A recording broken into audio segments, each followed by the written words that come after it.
Lawmakers who kicked Blagojevich out of office say his release sends the wrong message at the wrong time.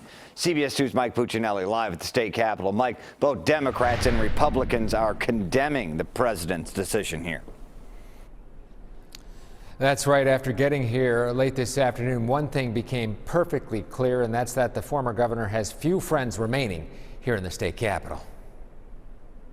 Nice seeing you guys. Hours after the president made his decision to commute the prison sentence of the 40th governor of Illinois, reaction continued to reverberate in the ornate halls of the state capitol. I disagree with the president on this one. I was disappointed. They and many of their colleagues from both sides of the aisle expressed disappointment because they say the former governor of Illinois failed to express remorse. If at any time during this whole ordeal the former governor would have ever said, "I'm sorry" to the folks of Illinois, I might be a little more sympathetic. And they say in a state with a long and sordid history of political corruption, the governor must be held to a higher standard. I just think it's particularly poor timing in Illinois for the president to commute the sentence of probably one of the most ethically challenged governors in modern history. Jacqueline Collins was one of the 59 senators who unanimously voted to convict and remove the governor from office 11 years ago. The president would say, look, this guy did 8 years, isn't that enough?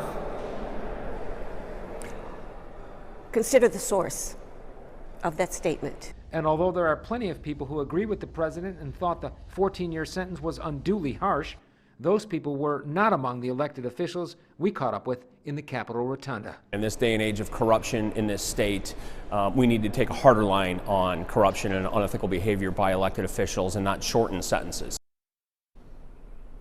Now, 4 Illinois governors have been convicted of crimes while they were in office or after, but only former Governor Blagojevich was impeached and thrown out of office.